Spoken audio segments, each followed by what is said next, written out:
Good evening. Welcome to UT Brainstorms. My name is Mike Mock. I'm a professor in the Department of Neuroscience at UT Austin, and thank you for being here. This is exciting. This is our 30th UT Brainstorms, the third of our fourth season. So as always, thank you so much for your support. People just keep coming, and we're going to keep doing this as long as people keep coming.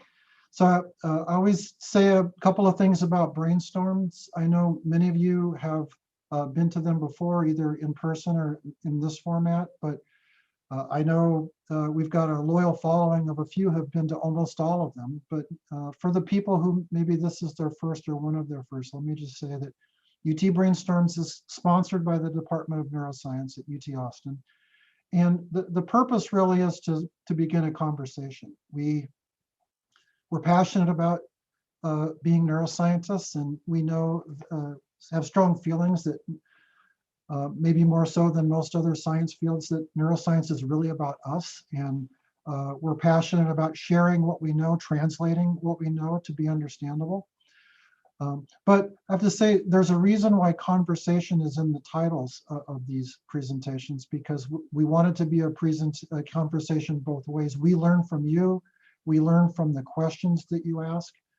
And so please keep that at heart.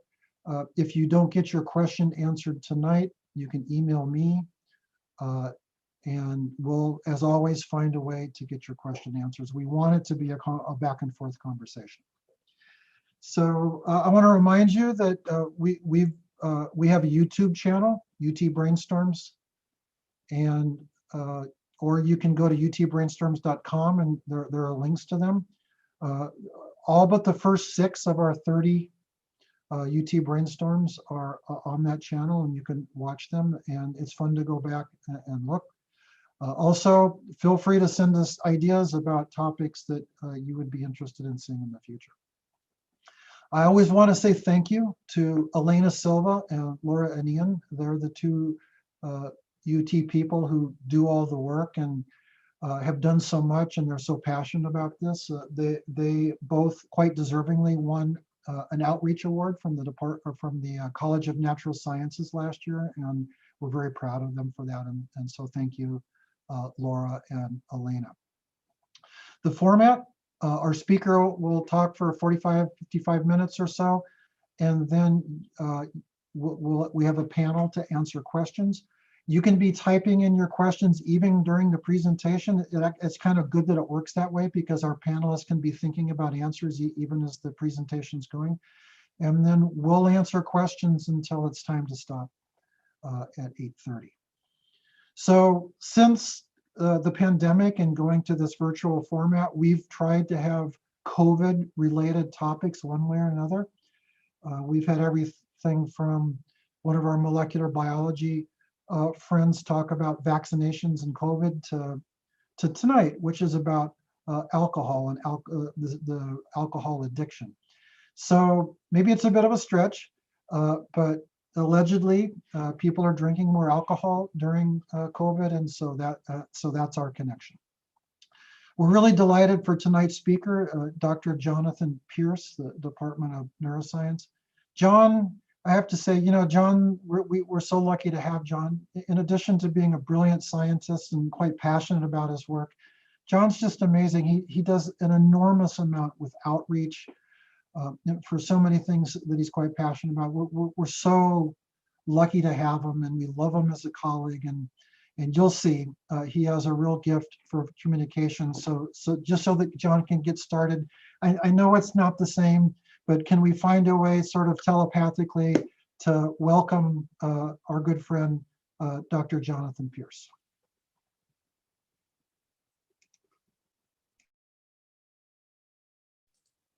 Good evening. Thank you for having me. I'm really delighted to come back. Mike invited me to one of these brainstorms before, where I talked about kind of genetic predisposition to Alzheimer's disease, and that was a lot of fun. We got a lot of feedback from that. This time, I was going to talk about a different topic. I'm about to share my screen with you. There we go. make sure you guys can see it. You guys can see this? Great. So my name's John Pierce. I'm an associate professor in the Department of Neuroscience. I run a neuroscience lab and teach upper level neurogenetics. And my lab does research on a number of topics. And one of the topics I got really interested in is in alcohol addiction. This is in part because when I was an undergraduate, I was the guy who drove all my friends home. I didn't drink at all. I was worried for them. So I got to see some people experiencing the problems of binge drinking and more. And then when I was in college, I went to Japan and I lived with this family. And here's my host father here. And he was addicted to alcohol. And it was kind of devastating emotionally, and to live with this family for a year. He wasn't physically abusive. He was a sweet guy. He'd come home from work around 6. He'd drink himself to sleep. He'd be always asleep drunk by about 8 o'clock, and wouldn't really talk to his wife, kind of, and neglected his son. And his son and his wife were really had a tough time as a result of this. And I was thrown in the mix here, and I heard about alcohol addiction, but I got to see it firsthand for an entire year. And that got me thinking, like, what medicines, what treatments are there for addiction? What could save this family? This young boy was turning into he's running away from home certain weekends. It was really sad to see. And it was all because of alcohol addiction.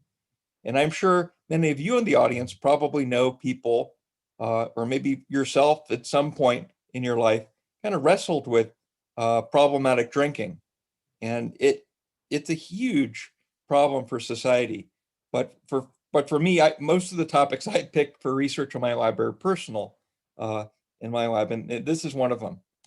Now, when I started thinking about as a neuroscientist, I was wondering how does alcohol just even simply get us drunk? And I was surprised to find that when I was a graduate student and beginning a postdoc at UCSF Medical School, that we didn't really, there weren't perfect answers for this just yet.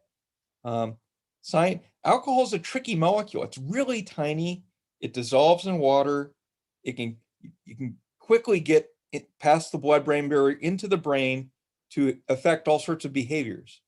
And it as you guys probably maybe experience yourself, there's a rewarding property when you drink. There can be a sedative property. There can be, with continued drinking, your body can become dependent on this. So the big questions for us in the field are, what molecules in the brain does alcohol interact with, maybe directly, to mediate these alcohol-related behaviors? At the time, for just the simple question of how do we get drunk, scientists had found a number of molecules in the nervous system that alcohol could probably bind to, like in pockets and such. And this included major neurotransmitter neurotransmitter receptors, some of them that are like inhibitory, that like Valium would interact with. Valium and some of these other drugs kind of mimic some of the sedative properties of alcohol. They might actually depress certain other molecules called ion channels that could change how fast the nervous system might be working, or they could mess up with neurotransmitter transporters that suck up and recycle neurotransmitters, and maybe contributes to some of the rewarding properties, because some rewarding drugs can interact on dopamine transporters and interrupt how it recycles dopamine. Now, in addition to all that, alcohol can get into the membranes of your cells and mess up how fluid they are.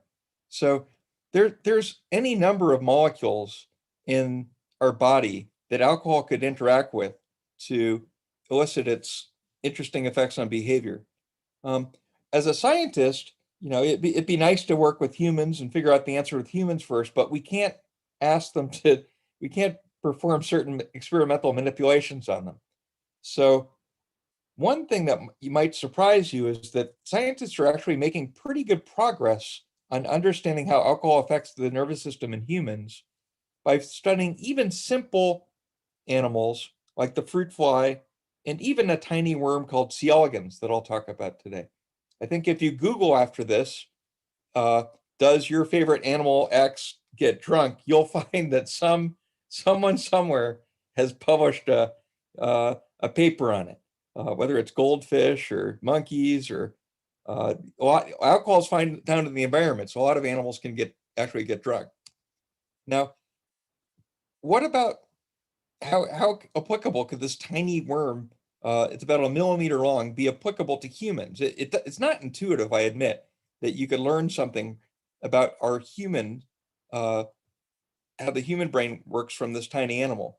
But one of the revolutionary findings in the past 20 years or so is that whereas humans have 25,000 genes or so encoded on our chromosomes, these simpler animals have a comparable number of genes. In fact, the tiny worm that we work with in our lab has 23,000 genes or so.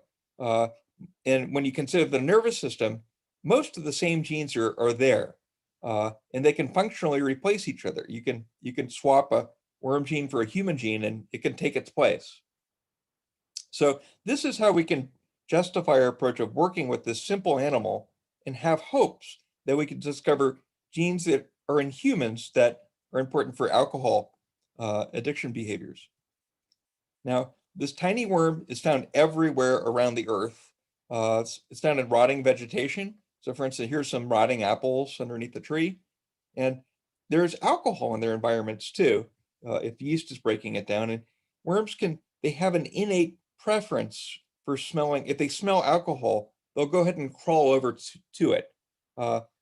We suspect that they like to eat the yeast or other bacteria that's surrounding the rotting food, and alcohol can act as a cue to help find it.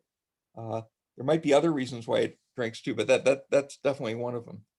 So this innate preference for alcohol, scientists have figured out that even in the worm, it looks like it's a pleasurable type experience because it involves their endogenous opioid system. If you were to treat the worms with the drug that they treat humans, one of the alcohol addiction drugs, naltrexone, the worms won't be attracted to alcohol innately as much. When in the lab, when we give them alcohol, we do see that their levels of alcohol in their own bloodstream kind of equate to the levels of alcohol that would be in our bloodstream, say after you drank like 3 beers in an hour or so. So it's exactly the same. When they show their own worm version of intoxication, they're at the same blood alcohol level as we are. They do show some other sophisticated behaviors. They show tolerance. If I don't know if you've experienced this, if you drink just a little bit continuously at a time, you can kind of feel drunk initially and then kind of recover a bit. This is your body and brain adapting to it. That's called tolerance. Once drunk, alcohol can disinhibit certain behaviors that are inappropriate. So they don't start swearing or start violence or anything, but they start acting weird and showing behaviors in inappropriate settings. So they have their own version of disinhibition. And if we give them alcohol long enough and take them away, they can develop seizures, just like people who are badly dependent on alcohol will develop seizures. This and some other experiments we performed show that worms have their own version of alcohol withdrawal that can actually be cured by giving them just a little bit of alcohol, and then they can start acting normal. Just like a person who's addicted to alcohol might crave to drink alcohol in the morning just a bit to kind of fix their malaise and make them feel a bit better before they start their day. So this is how we can justify using this tiny worm for it. Now, what does a worm look like when it's drunk? You're probably wondering this. This is a picture of a worm. This when they're happily crawling around, they're called C. elegans because their form of movement and posture is really eloquent. They look like little S's crawling around. But when we culture them on agar, so these essentially if we put them on essentially a jello shot, you can see that their posture gets more kind of flaccid, and they kind of get slowed down and they poop out. So they get slower and slower and slower the more alcohol that's in the medium. And again, this is about the same concentration you would have in your system if you were to drink about 3 beers in an hour. Now, as a neurogeneticist, we have a couple of tricks up our sleeves to try to find answers. So for the question of which genes, what molecule in the nervous system is alcohol targeting to get the animal drunk, one trick that a geneticist can do is we can do what's called a genetic screen. This is essentially means we can break every gene in the genome kind of one by one in a random kind of fashion and ask, is that gene required for the animal to get drunk? And because the worms are tiny and they have hundreds of progeny, we can test thousands of these, hundreds of thousands of these. And we can do it so that we could test essentially every gene in the worm's genome. And again, most of these have human equivalents. So as soon as we find out the answer in worm, we can ask if it's important in like mouse models of alcohol and check human databases to see if, talk to our friends who work on the human genome for predisposition studies. So this is what my friends and I did, is we gave worms a mutagen, and we looked at their grandchildren because they would have tons of random mutations, and we tested which ones didn't get drunk and would continue to move and act as if they're sober. And this is what we found. I'm going to show you a movie here of the results.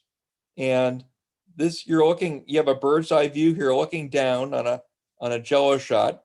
And we put some copper rings here to corral the animals. We have 2 sets of normal animals in these circles.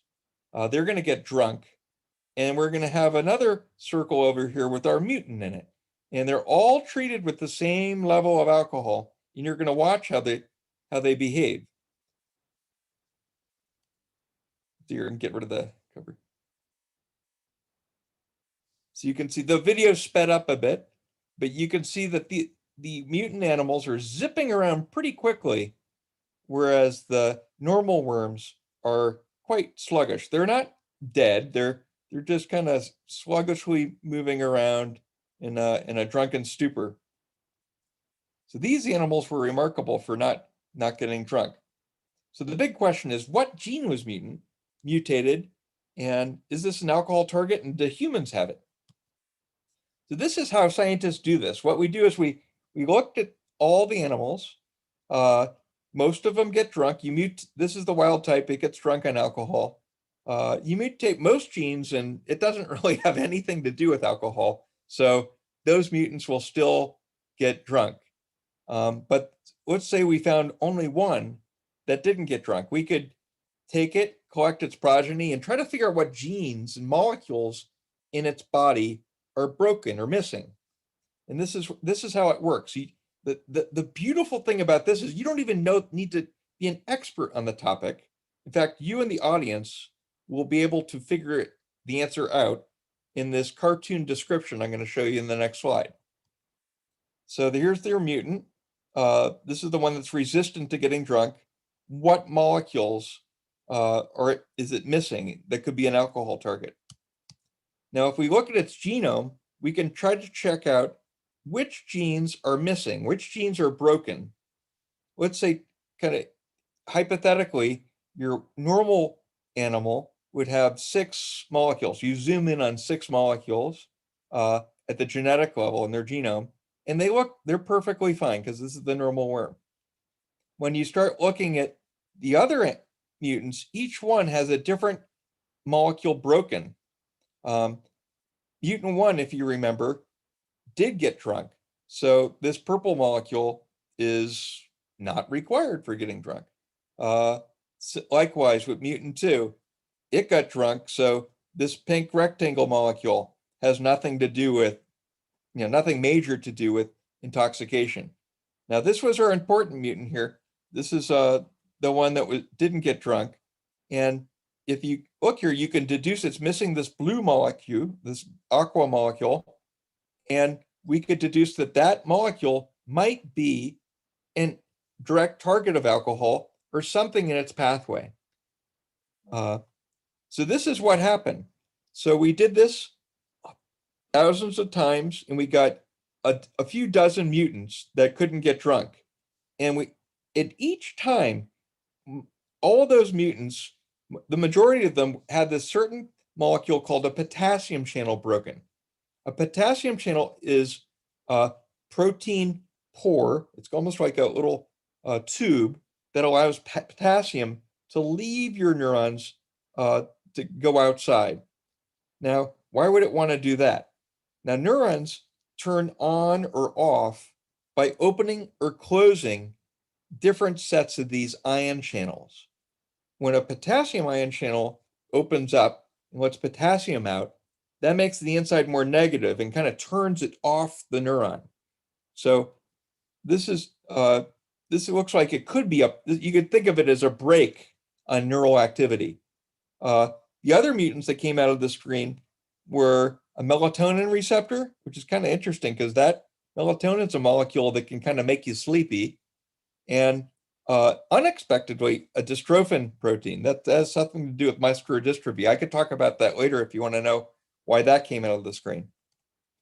Now, this protein pore, to be able to see, we have, as neuroscientists, we have ways to see individual, like the potassium ions, not individual, but potassium ions flow out of this pore directly by putting a pipette made of glass directly on top of the protein pore.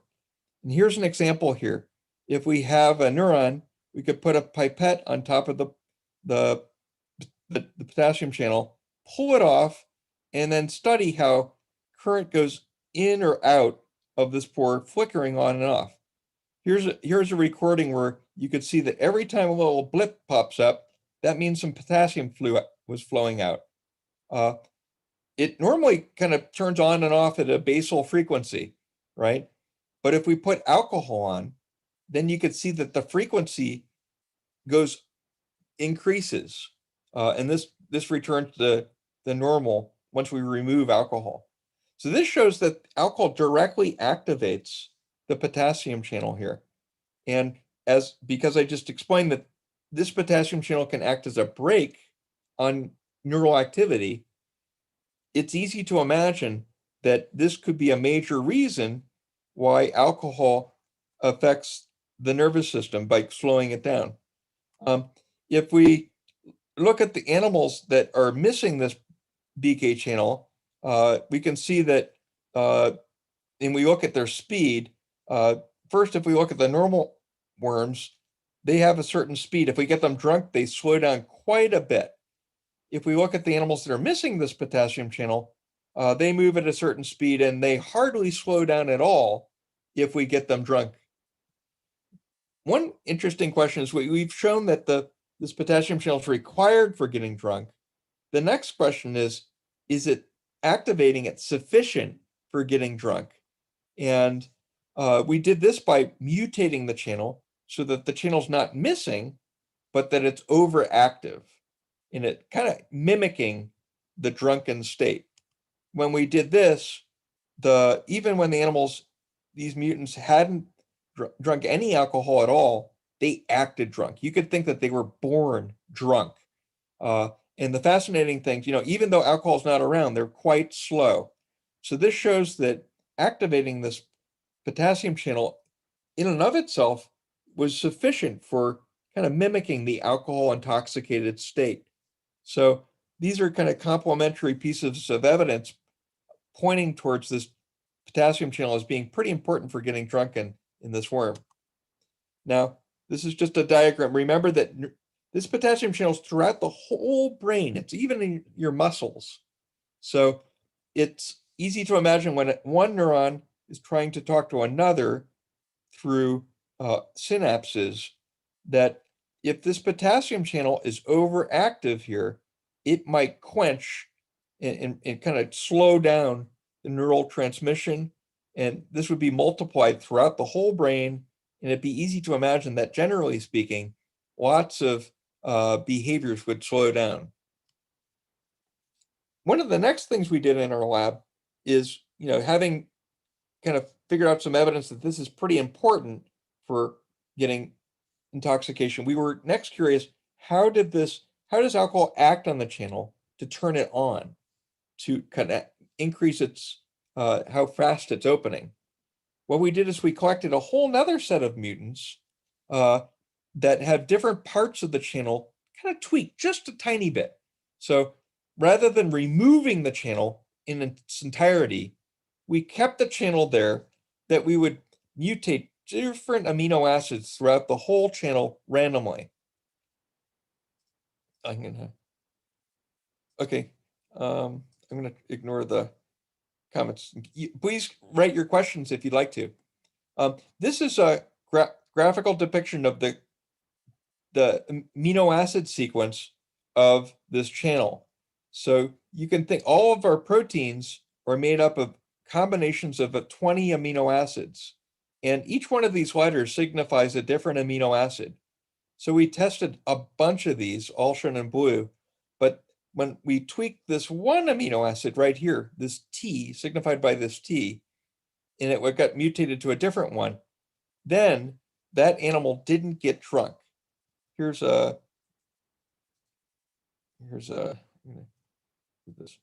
And interestingly, that T residue is conserved all the way up to humans. You can see here's a stretch of the protein code of this potassium channel in worms, in humans, mice. We even tested bevo because we're UT, and in the fruit flies. In all cases, that T should not be changed. But once we change that, the channel worked just like normal, but it's as if alcohol bounced off the channel and the animals couldn't get drunk. When we published this, it was my grad student was excited because it got some attention, and Steve Colbert piped in and said, "Scientist engineer a worm that can't get drunk. Sorry, tequila, you lose this round." So that's true, but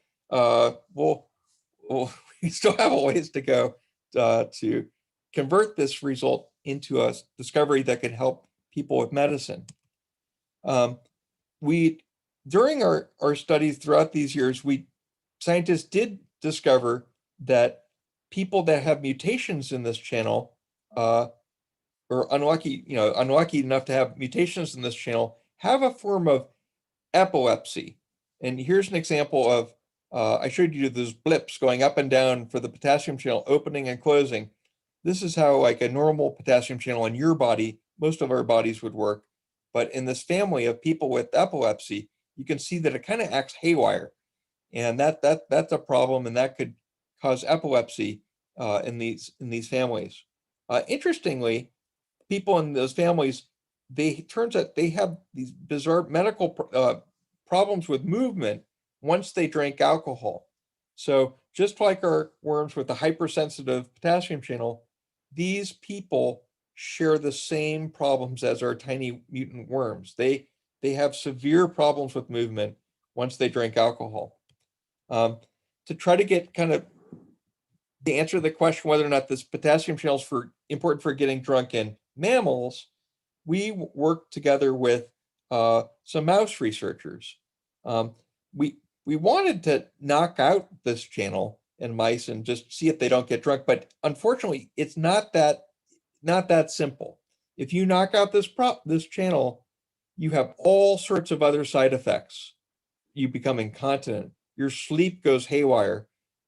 You can't move correctly. Your gait's all messed up. So this potassium channel is important for other things too. So we were lucky that we had that other special mutation that makes alcohol bounce off the channel practically, but retains its normal function to hopefully minimize these side effects.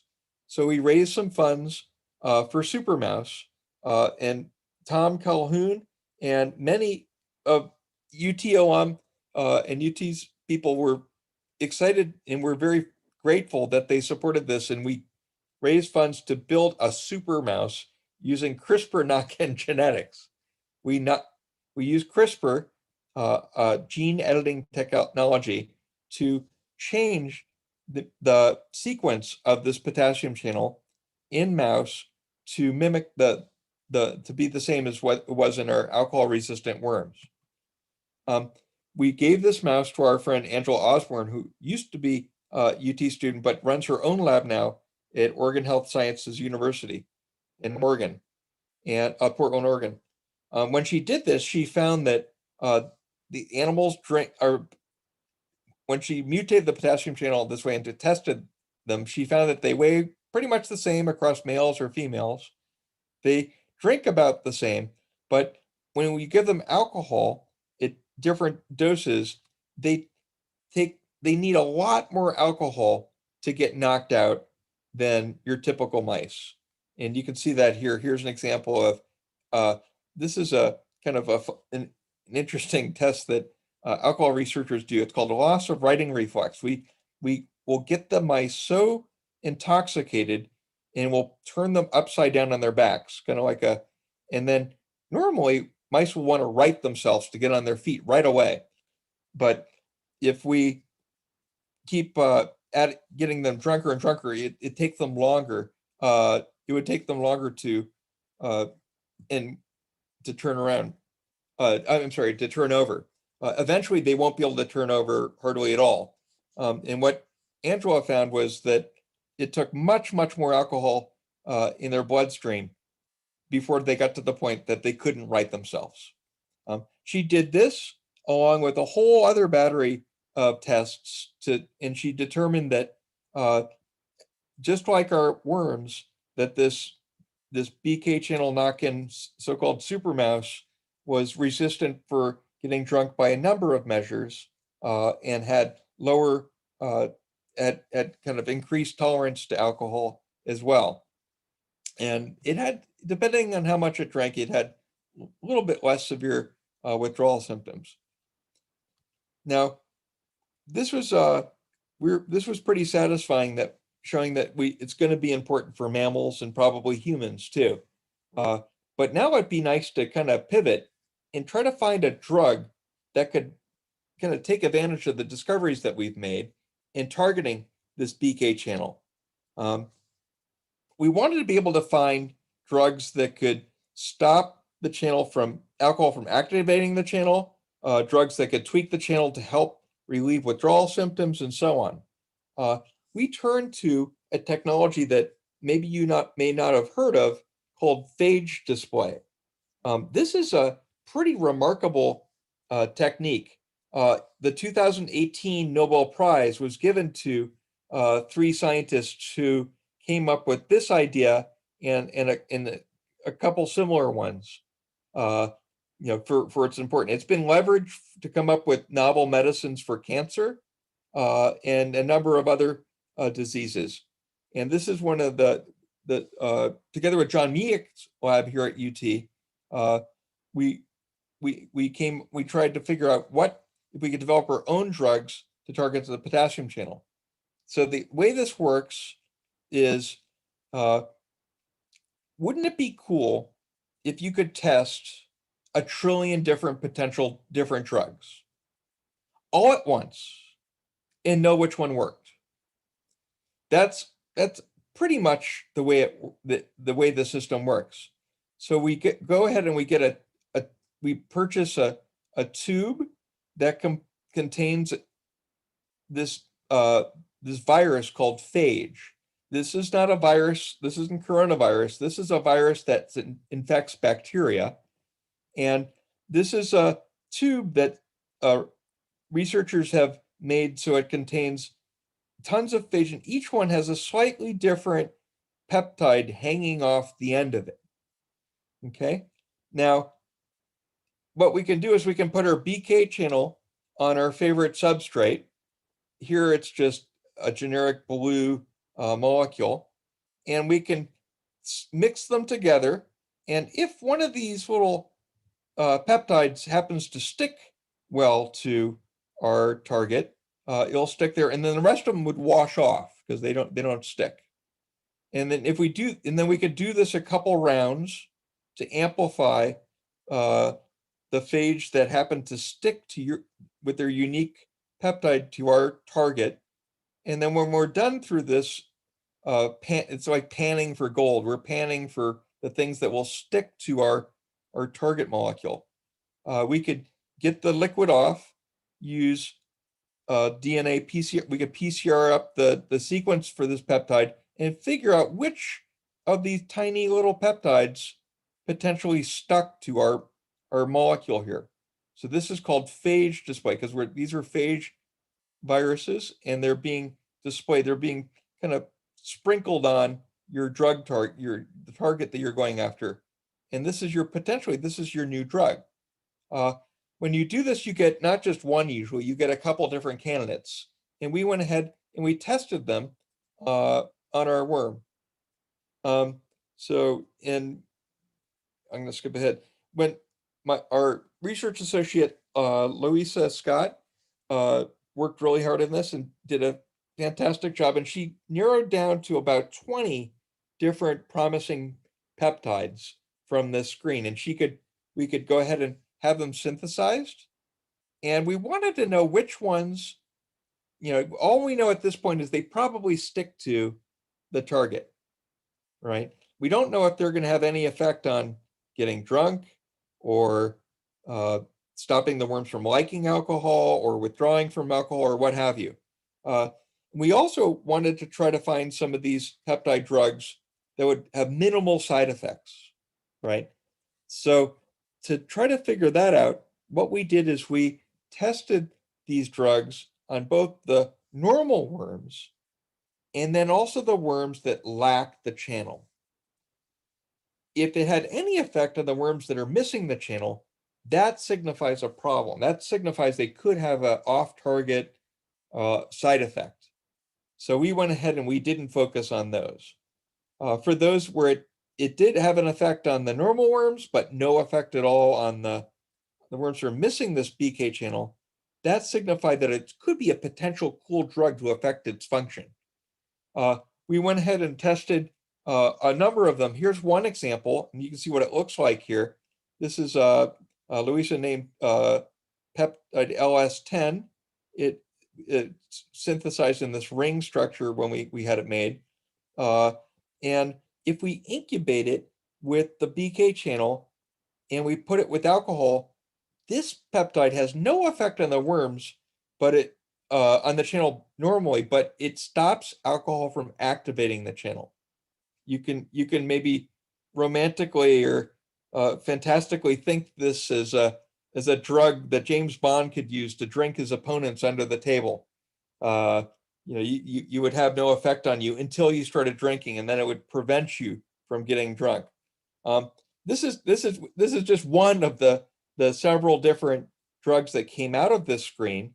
Another one is this one. I kind of hinted that worms can show alcohol withdrawal. This is one way that we test it. If we put worms in a plate and start them on one side and put an attractant, they actually like butter a lot. So if we put a little butter smell on the other side, they'll run right over to it. So if you were to time them, the number of worms that reach the goal, if they're naive to alcohol, they would just run right over there. If we give them alcohol for a long period of time and then take them off alcohol, they'll get over there too, but they're going through alcohol withdrawal. They're kind of hobbling over there. If we give them just a teeny bit of alcohol, their morning beer, then that actually improves their ability to get across quite a bit.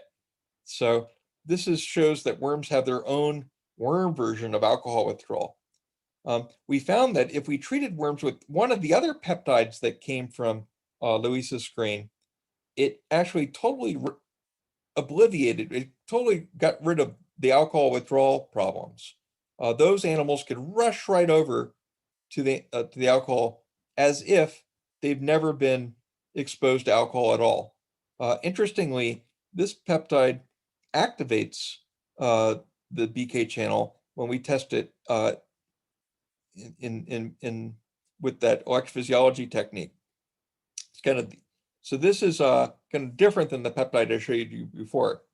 So this peptide and similar ones represent interesting candidates that could be used to test to prevent withdrawal symptoms. I'm interested in this because a major reason why people continue drinking is not because, after a while, they don't really enjoy drinking alcohol. They just want to stop the withdrawal symptoms. So we really need more drugs other than just Valium that can stop the craving, stop the malaise, stop the problems that drive them to drink more and more after they've drunk they're dependent. Now, I showed you that we've been using a process called forward genetics. This is a clever technique that scientists use to kind of test every gene in the genome because we're mutating genes randomly. I didn't tell you the full story. The full story is that we can't test some genes because if we break the gene, the animals die at birth. So we never actually would see those genes. Maybe they are super important. These are so-called essential genes. And this is a problem that in the real world was kind of noted during the World War II, where some of the planes were coming back with bullet holes, and they were wondering, well, where should they add armor to the planes? Naively, you would think, oh, we got to put it here because there's all these bullet holes here. But when they did that, of course, it didn't really help. What would really help is that they put armor in the areas where there was no bullet holes found, because those planes weren't even making it back. So this is an interesting example of how even in research, sometimes we set up our experiments to miss portions of the genome or portions of our search space. So to get at that answer, we took kind of an orthogonal approach, a different approach that was kind of pushed forward by my grad student, Ben Kleitz, who's here as a guest panelist. Now, this is using a technique called Genome-Wide Association Study. This is a nice piece of jargon, but I think it does explain the process. Now, imagine if you could go to an area where there's tons of people drinking. In fact, here, keep with our COVID theme, I think this is in England during COVID, the peak of COVID. There's a lot of young adults here drinking and not wearing masks. Maybe we could force them to help us scientifically. If we could get all their genomes and then get them to drink all the same amounts and then measure how drunk they get, we could begin, if we had enough people, we might be able to correlate their differences in how drunk they get with the differences in their genome. This would work even better, if we could get lots of sets of twins, right? Twin studies are wonderful because then, the twins should have the same response if they're, they have the same genome. Or if we could get quadruple, even more, that would be perfect. With C. elegans, we kind of have the best of every aspect of this study. So rather than people, we went ahead and our friend Eric Anderson got worms from around the world. And we brought them back to our lab and we froze them down in liquid nitrogen to study at our leisure. And we're getting almost 300 of these worm strains from around the world, and we're getting them drunk. And some of the worms, when they get drunk, they look just like our normal worms. But some of these other worms, they're hypersensitive. And more rarely, you'll find some that are quite resistant and hardly get drunk at all. Now remember, these aren't so-called mutant worms. These are worms that are natural isolates. They're found in Hawaii, they're found throughout Europe, they're found in compost piles in Australia. They're all over the place. You could go in your backyard and look in your compost and you'll be able to find these things too. Now, when my grad student Ben did this and he plotted how, what's the distribution of how drunk they get, a lot of the worms, they're about this level, and much more rarely are they quite resistant. And you did have quite a few that were more sensitive. So we went ahead and performed a statistical analysis to correlate the degree of drunkenness with their small differences in their genome. And in doing so, we can come up with a very useful plot. This is called a Manhattan plot. It may look intimidating, but let me walk you through it. It's not that complicated. What it does is it shows you 6 different boxes here in gray. This is one box for each one of the worm's chromosomes. And you can see numbers 0 through 15 or so. These are different locations across the genome, spread out on a line. And you can see here, these dots are going either high or low. And each one of these dots kind of investigates the correlation between how drunk, the differences in how drunk the animals get with the differences that are observed in the genome at that spot. And these are thousands of little spots throughout the genome. And when Ben did this, and he did lots of worms, and for each strain he tested about 100 worms each. These are essentially 100 twins. They're all genetically clones of one another for each one of those strains. So he had a lot of statistical power to figure out the answer. And when he did this, he found 4 different locations through the genome that were very significant. And not surprisingly, one of them was the BK channel that we talked at length at before. And then he found 3 other genes that popped out as well. One of them's a transporter that we don't know much about. Not too much in the context of neuroscience and alcohol addiction. And we do know that if you break it in worms or people or mice, they die. So that's one reason why we could have never discovered it through another means. Another one that was this thing called a F-box protein. There are a lot of these in humans and worms, and this would have been difficult to find any other way because there's so many. There's some redundancy in how they work. He found this other gene over here, closer to the BK channel gene, called protein kinase D3. This is an interesting gene that modifies the activity of other proteins throughout the nervous system. And there are already some drugs that can interact with the activity, either inhibit it or I don't know if there are several potent inhibitors of this specific kinase.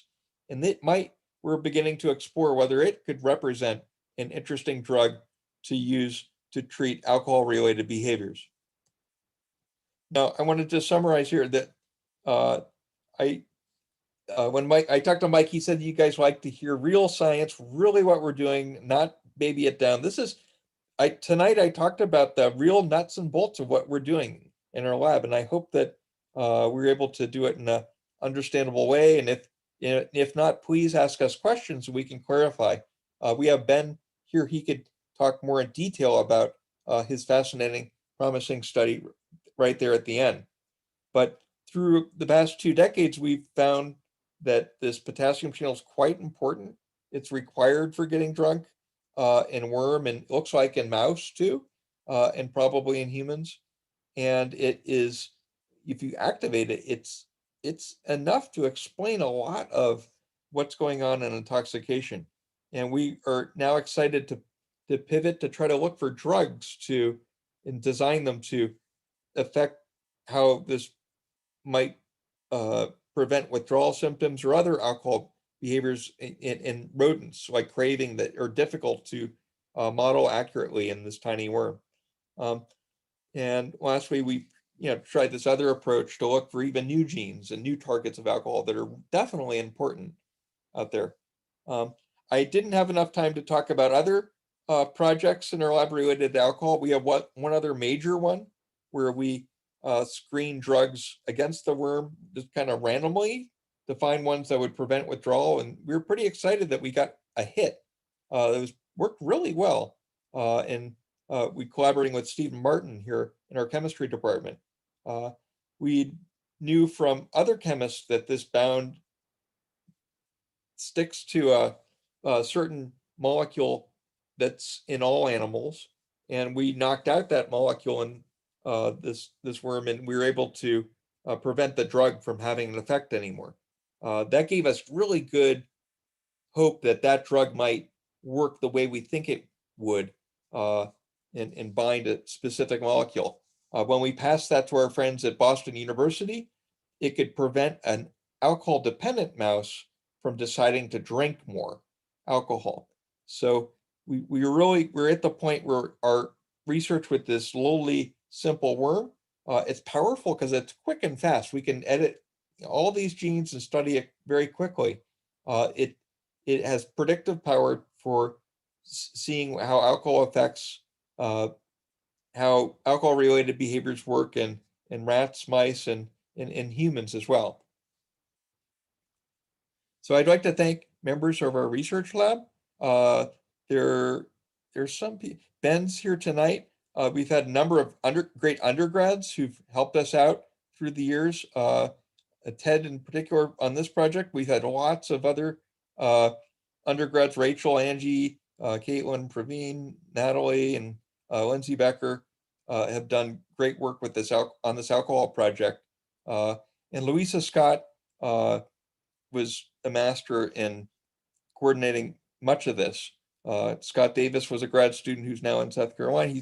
And we want to thank Tom Calhoun here in Austin for his generous support, and others who've donated to the Wagner Center in our lab. We really appreciate all of your support to try to find ways to help people overcome addiction and understand the addictive process. So I'm going to stop sharing my screen and come back here. And we're going to begin to address your questions.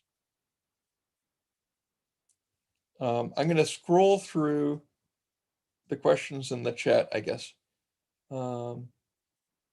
Let's see here.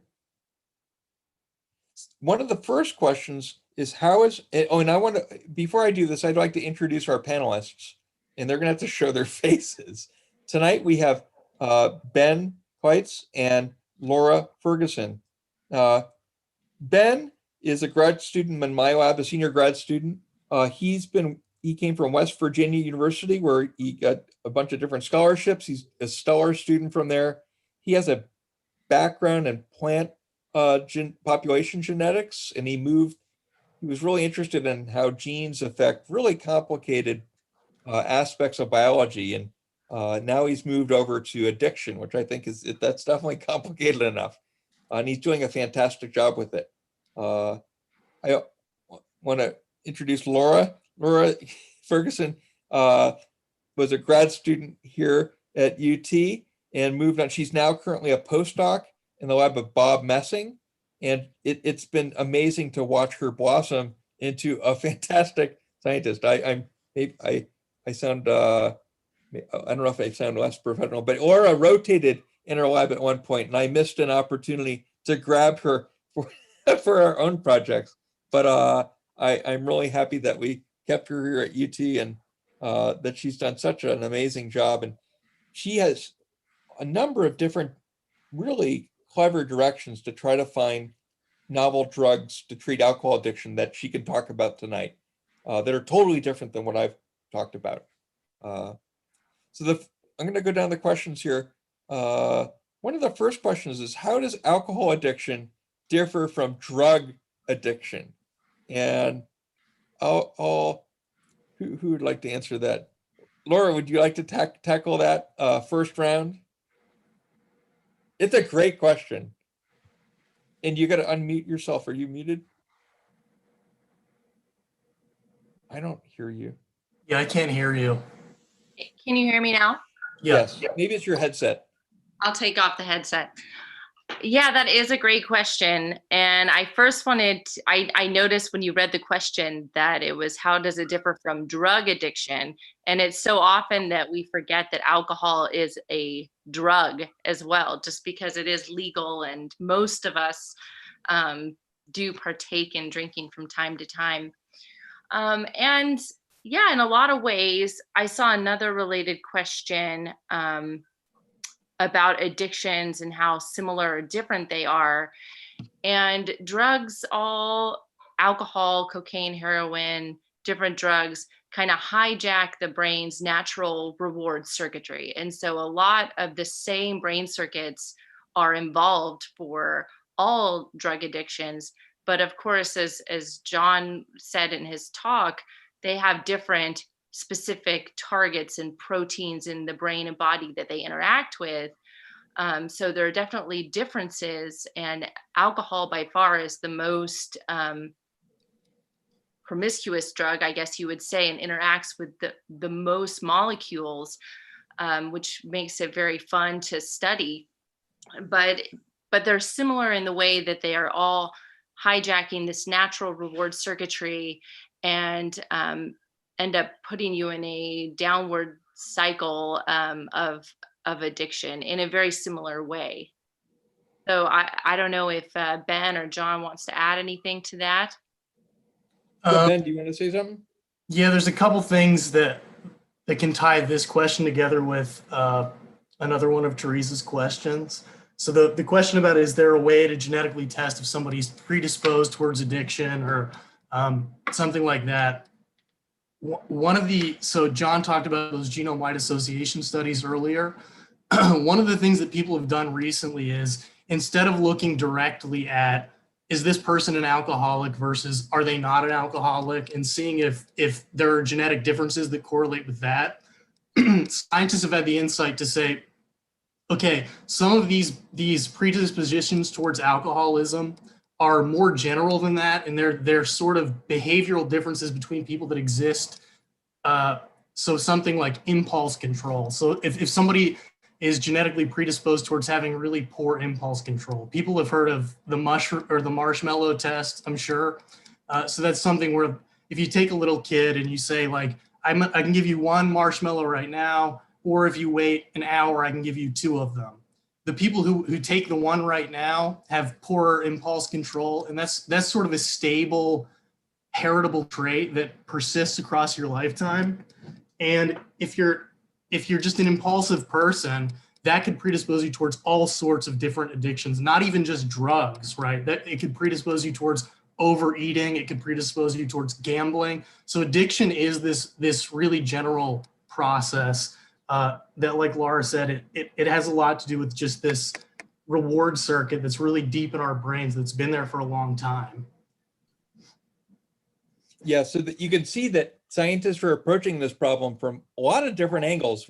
Some of us are thinking, literally, what molecules are they sticking to and having an effect? Others are thinking, what molecules are in the reward, what is the reward circuitry and how does it work normally and how is it perturbed when given different drugs? In some cases, it's perturbed in the same funny way with alcohol that it would be with, say, nicotine, but not exactly. This is what we're busy studying.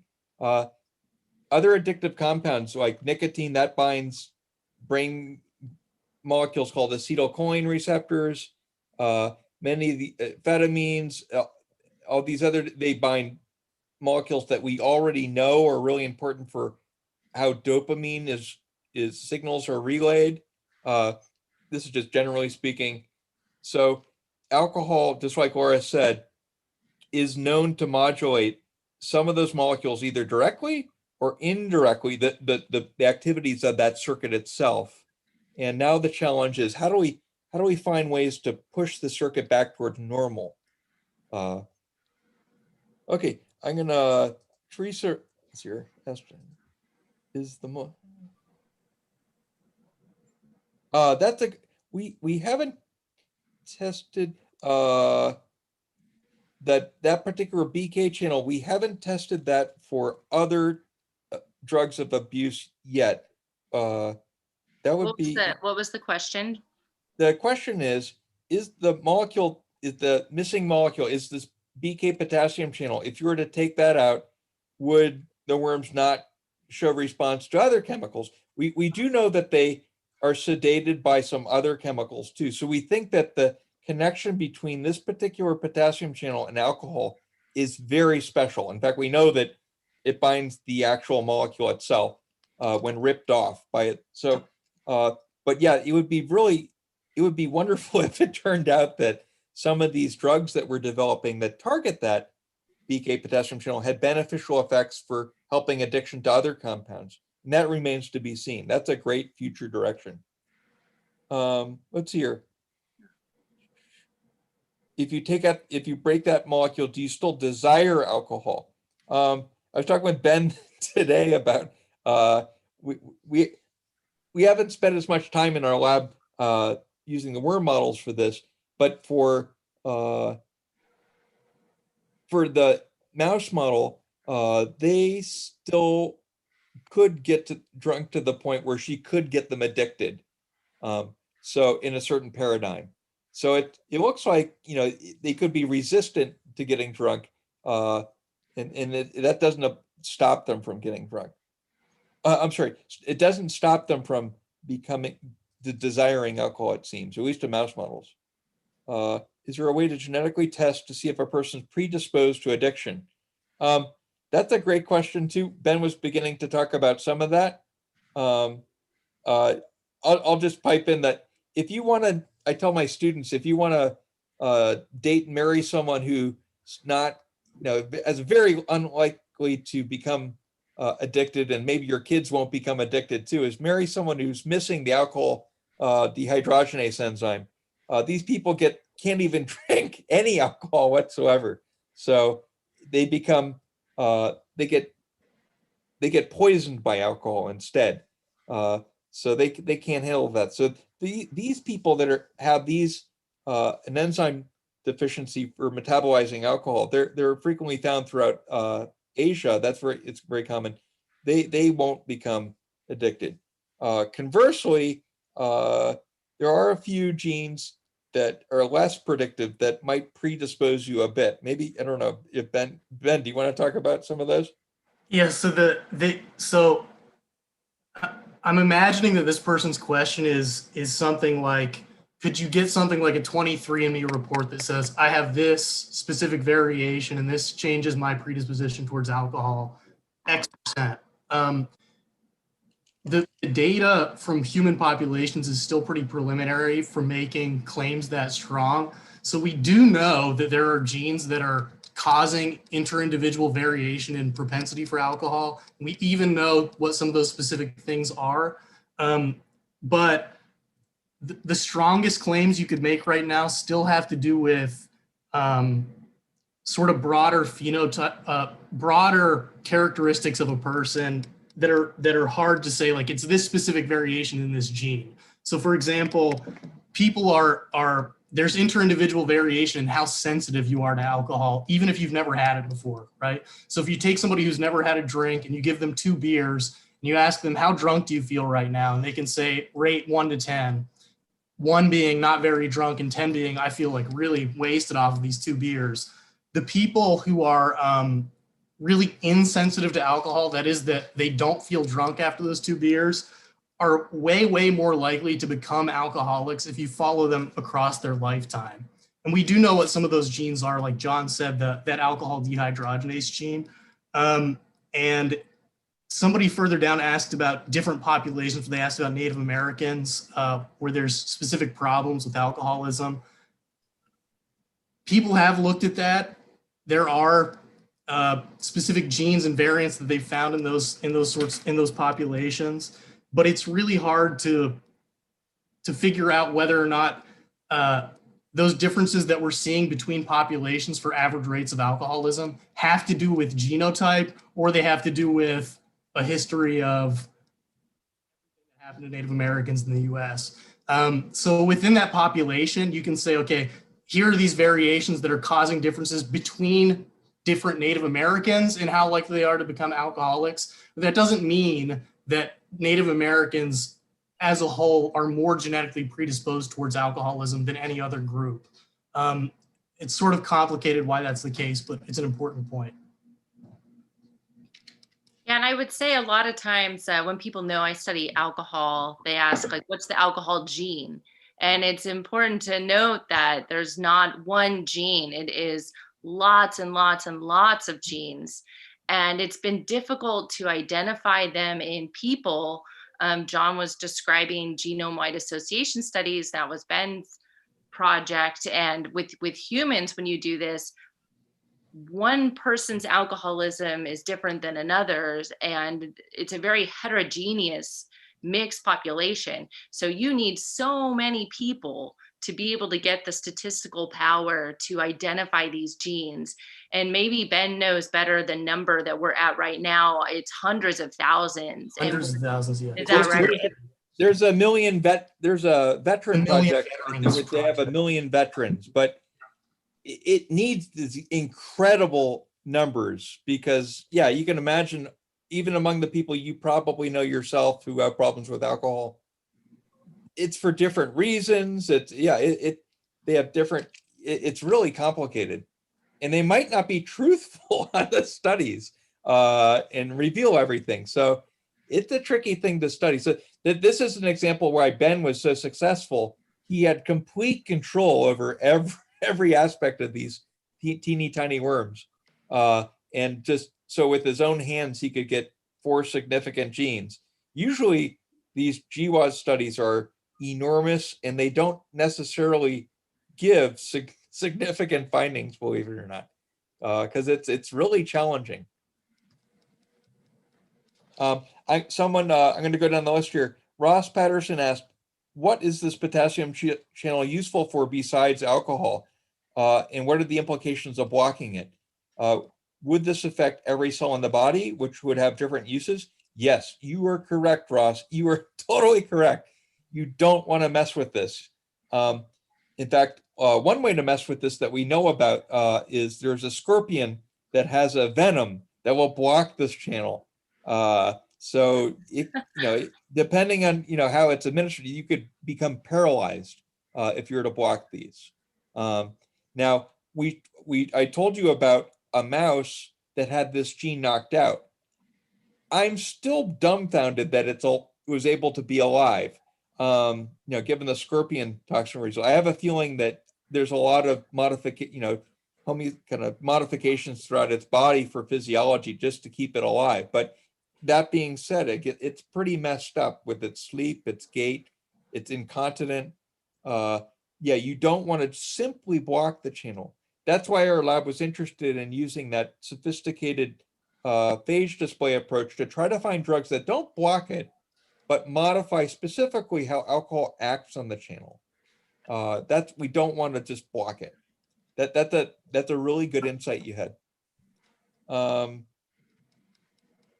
Wendy asked, is there any evidence that consuming electrolytes like potassium help with hangovers?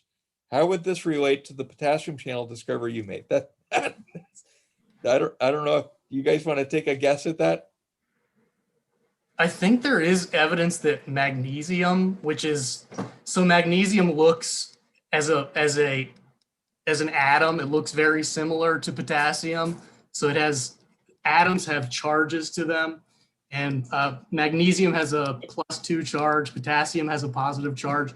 There's evidence that if you take magnesium and you're an alcoholic or you're having a hangover, it can help to alleviate some of the cravings the next day, or some of the, people get delirium tremens if they're really addicted to alcohol. If they don't have it, they start to shake. If you take things like that, or muscle relaxants or something, it looks like it can actually have some effect, but it's really marginal. Yeah, it's crazy that we don't even really know what hangovers are and what causes them. And a lot of people think it's the inflammation that causes the hangovers. Alcohol is very inflammatory. Your body sees it and it is a poison, and your body will react with this inflammatory response. And it's exacerbated when you go into withdrawal. So maybe if you were always hooked up to alcohol, you would never have that inflammatory response and have those problems. But yeah, we don't even really understand what causes the hangover. And if we did, and if we knew what cured it, there's also the ethics. There was a whole session at the annual Research Society on Alcoholism meeting as what are the ethics around hangovers and curing them? And is it ethical to have like a hangover cure and just let people drink and have all these health risk outcomes and risks of becoming an alcohol addicted patient to provide that information? So just throwing that out there. Yeah. I think it's an interesting question. I think a lot of people have probably maybe personal experience at trying to drink something different if you happen to have a hangover. If you Google even a teeny bit on this topic, I think that you'll see that there's a lot of ideas out there. Just you might become dehydrated if you drink a lot the night before, and that can have its own effects on your body. So a lot of people recommend just drinking lots of water. And if you drink electrolytes, you might be able to retain that water better, which I think might be a simpler explanation for everything. Yeah. But yeah, it's kind of fascinating that things as simple as, again, intoxication or hangovers, we don't have perfect answers for you yet. Which makes it fun as scientists to study these topics. But I think you're better off taking an aspirin. I think the inflammation is probably one of the key drivers for hangovers. Yeah. And aspirin would help with that. Let's see here. Joe Virgil asked, are all addictive drugs, cocaine, heroin, found to work the same in the brain? I guess we kind of touched on this before. Do you want to talk about cocaine and heroin, Ben? Yeah, we kind of covered this. There's some interesting overlap again, because they're all sort of going through this circuit. People call it the addiction circuit, but it's this innate reward circuitry. Interestingly, one of the drugs that's used for alcoholism to like moderate success is naltrexone, which people have maybe heard of, especially with the opioid epidemic. And it's actually it blocks the opioid receptor that gives you the reward. And that works for alcoholism. You give it to people if they're alcoholics a little bit before they start drinking, and it blocks the rewarding feeling of the alcohol, makes them less likely to want to consume it again. It's not perfect again, and it does the same thing for opiates. So yeah, there's overlap between all these things, but again, they're really distinct. And like Laura said, alcohol is the most promiscuous drug, and I think that's correct. It's a really tiny molecule, so it can just go everywhere and affect a lot of different stuff. Okay, and Margaret Daniels asks, how close is the progression to being useful for human? This could help with so many areas of homelessness, domestic violence, etc. Yeah, our research is in the preclinical stage, but actually our other story that I didn't get to talk about in more detail, Steve Martin's, I think, trying to push that toward, because we have evidence that can stop alcohol addicted rat from choosing to drink again. So that's pretty promising, and we have evidence that drug is not a peptide; it's a small molecule.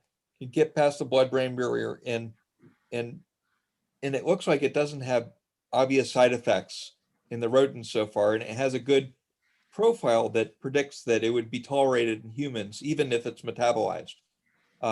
So I think there's still ways to modify the drug so its half-life it stays.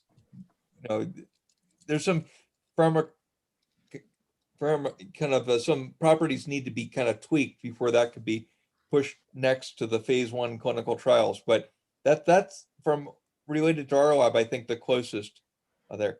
Laura's lab, they have other drugs that are maybe more useful. I don't know if she wants to mention any cool topics of drugs on the horizon. that you're working on or you're aware of from your research? Yeah, there are drugs. I mean, it's very preclinical. Although I think that there's promising evidence for a drug that is used to treat psoriasis. It's called a Premolast, and it's a drug that had really great preclinical evidence in mouse models, rat models, for decreasing alcohol intake and binge like drinking. And there was a human lab study, and I think that the most recent results are that it seems to be working in non-treatment seeking individuals in this human lab study. So that's a really great example of going from the beginning with a drug that's already being used to treat something else. That's called drug repurposing, and finding that it's useful for a different disease, in this case, alcoholism. And in my own research, I've been using this database called the Connectivity Map, and the Broad Institute of MIT and Harvard's put this together, where they've got a bunch of different drugs that they've put on cell lines and seen how those drugs affect the gene expression signatures. And then you can use that to try and find a drug that has the opposite effect on genes as you see in people who have alcoholism. And the idea is being that it can normalize their system and make them crave alcohol less. And a lot of the drugs in that database are already FDA approved. And so we've been using that to try and find drugs already out there to be repurposed for treating alcoholism. And some of them that have come out of the screen are even just like supplements like N-acetylcysteine and berberine. And these are things you can just order off Amazon right now. But the data are much like, it's not there to say whether it actually is going to help in humans. You really need the randomized clinical trials to know for sure. But some of these things have very favorable safety profiles, so you could always try it. I don't think there's any harm really, but I'm not a medical doctor, so consult with We your should doctor. preface, none of us have MDs. We are not making recommendations that you take certain things, including Ben's magnesium idea. Right. But yeah, we're researchers. We're trying to, rather than applying ideas that have already been discovered, we're trying to make the discoveries for you, for the doctors, to hopefully make a real difference in the world. I'm going to jump ahead to another question by Joseph Schroner. He's interested in the controversial kind of treatments based on psychedelic drugs. He says amphetamine trials. I don't know about that one, but I am aware of psychedelic trials. Ben, do you want to try to talk about that? In fact, there's a recent discovery this week on this. It's really cool. Yeah, so a lot of this research where people are using psychedelics to treat addiction are coming out of, there's a Hopkins group, I think it's Matt Johnson is the PI to follow here if you're really interested in this, where if you give people these really intense psychedelic doses, these are not like mamby-pamby doses of these psychedelics. They're giving these people like huge walloping doses of like psilocybin mushrooms, so magic mushrooms, or people have heard of ibogaine is another popular one that's in a lot of these studies. For some of these drugs, the data is a little bit thinner than for other ones. So there will be studies where it's like 7 people, but you're seeing these really huge effects where it is sort of curing addiction in a lasting way.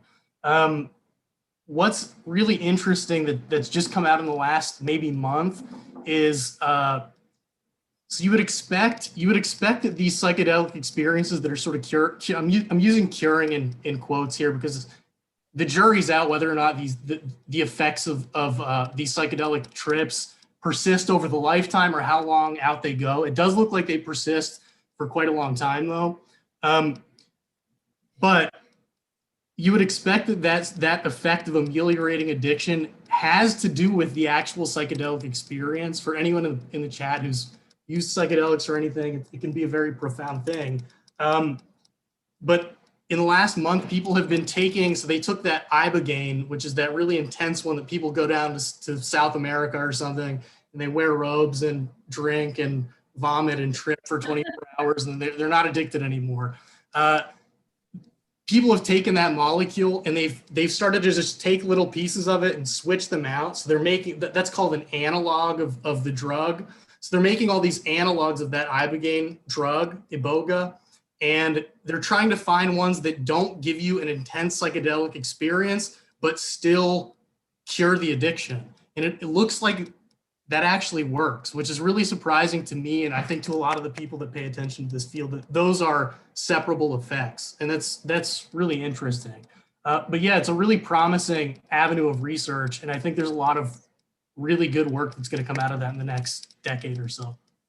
Yeah, it's great for people who don't want to trip, but do want to have their addiction cured. Yeah. There's good, Yeah. there's hope.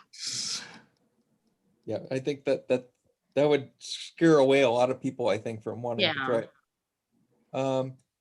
Paul Quine asked about Native Americans sensitive to alcoholism. Is there a genetic basis? Yeah, Ben talked about that a bit. Yeah. Yeah, it's confounded, unfortunately, by the harsh history. How far away is the application to humans? Yeah, that's anyone, all researchers get this question when we're working on things. We honestly don't know the answer. We'd love to get it out to humans as fast as we can. Many of us are working in the pre-clinical or pre-preclinical side, where we're really at the edge of the unknown here, and we're trying to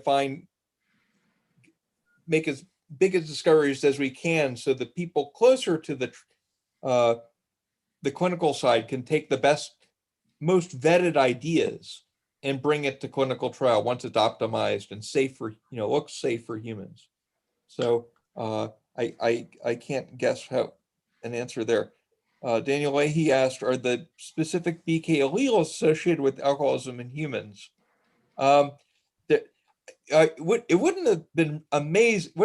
I was hoping that we could find a human being on Earth that has the same mutation, that one spot that was required for alcohol to have its effect. And there's a British database of I think 100,000 or so people, Brits, and there is someone walking around in Britain with the mutation there, but it's predicted to be a silent mutation, which means that it's mutated exactly there, but it probably didn't change the code.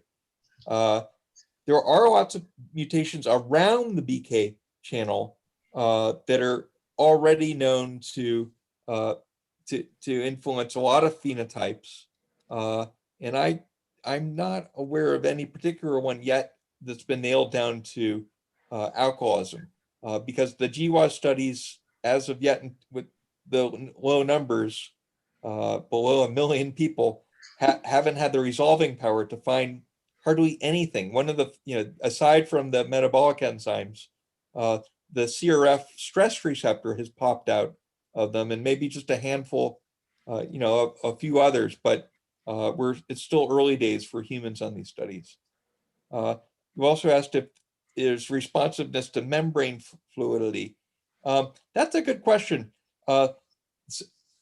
Alcohol, this ethanol molecule, might bind protein molecules directly, or it might have an indirect effect by screwing up the lipid cell membrane by making it maybe more wobbly. It's known already that the cholesterol levels in the membrane can influence the activity of this channel, of how it opens and closes. So it is conceivable that it could happen that way. But you'd have to be able to explain it and how we've been able to mutate that channel in a way that affects alcohol's interaction without impacting its normal function. Raw residues, to what extent is self-control a trainable trait? Could children at an early age be trained to increase their self-controlled behavior? Ben, take it away. Yeah, so when you talk about traits being heritable in a population, That generally is, you get a breakdown of what percentage of the differences that we see between people can be attributed to differences in their genomes versus differences in their environments. And for self-control or a trait like it, the heritability of that trait is about 0.5, which means it's about half genetic. So there's a lot of wiggle room for that to change across a person's lifetime still, but it is genetic largely. And interestingly, so one of the clinically, when somebody has really poor executive control, a lot of the time that gets diagnosed as ADHD. I'm sure a lot of people in the chat know somebody with ADHD. So those people have a hard time with executive control, with planning, with procrastinating, impulse control, things like that. And you can give them a different drug, an amphetamine, so like Vyvanse or Ritalin or Adderall or something like that, and it makes them way better able to engage in self-control. Interestingly, when you look at populations of people who are addicted to cocaine specifically, there's a huge percentage of them that if you put them into an ADHD screener, actually test positive for ADHD, and it looks like they're self-medicating for ADHD through cocaine use. I'm not advocating that. It's a horribly unhealthy, terrible thing to do. But yeah, there are ways that you can tinker around with somebody's self-control to make them more or less able to sort of weather the temptations. Yeah, and I think, we know that the brain is very plastic, and the more you use and activate circuits in your brain, the stronger they become. So it's kind of like a muscle you can exercise. And even like little things that seem so trivial for self-control, I think if you do those enough times, over and over, it will strengthen your self-control, and you can kind of exercise that. And yeah, I definitely think you can improve your self-control for sure. Yeah, so there's studies with things like mindfulness meditation are exactly that. So you're practicing that sort of control, and you can actually see in brain scans that regions of the brain that are associated with the executive control can get bigger, or the connections could get stronger over really short periods of time. One more question. Someone says, so some people claim they can build up a tolerance for alcohol. How does this affect the channel or other functions of the brain? There are some people that once they're truly addicted, and you've probably been behind these people, maybe at a convenience store or something, you actually can smell the alcohol coming, wafting out of their skin even. They get to the levels, they're drinking levels of alcohol that would kill you. Why? Because your body physiology has changed, developed a tolerance to be able to handle that. And at that point, those people usually need alcohol on board their brain to even think semi-straight.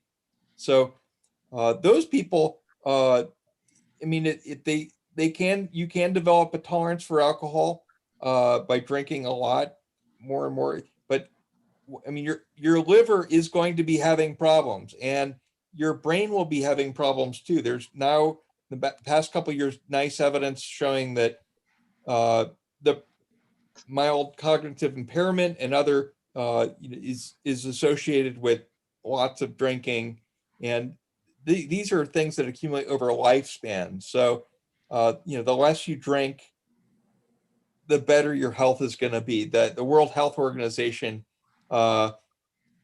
is having a hard time saying that drinking any alcohol is useful, because there really isn't like strong evidence for that. But yeah, if you get to the point where you're developing a tolerance for drinking alcohol, that can't be good for your body. And Mike's going to stop in here. Yep. Thank you, guys. We could go on all night. We'd get questions all night, but it's my job to be the bad guy and say stop. So first of all, John, Laura, Benjamin, thank you so much. You did a great job. So I hope everybody's clapping in their living room or whatever, but thank you so much. And Thank you. Thank you. This is the worst part about the virtual format, is you guys deserve a huge round of applause, and you're just sitting in your rooms quiet. So sorry about that. Much appreciated. Okay, well, thank everyone for coming and observing. Email any of us for questions you might have. It's a fun fun. Really, you have lots of great questions. Thank you. And I want to remind everybody that, do we have the poster for next time, or did we? Okay, so go to utbrainstorms.com to see the one coming up in February. It's going to be about Mickey Marinelli. It's going to be about the neurobiology of fallacies and scientific fallacies and kind of bad thinking, which isn't so is somewhat apropos to things going on in the world. So thank you again, guys. Thanks to the audience, and hope to see you in February. So thanks much. Thanks again, guys.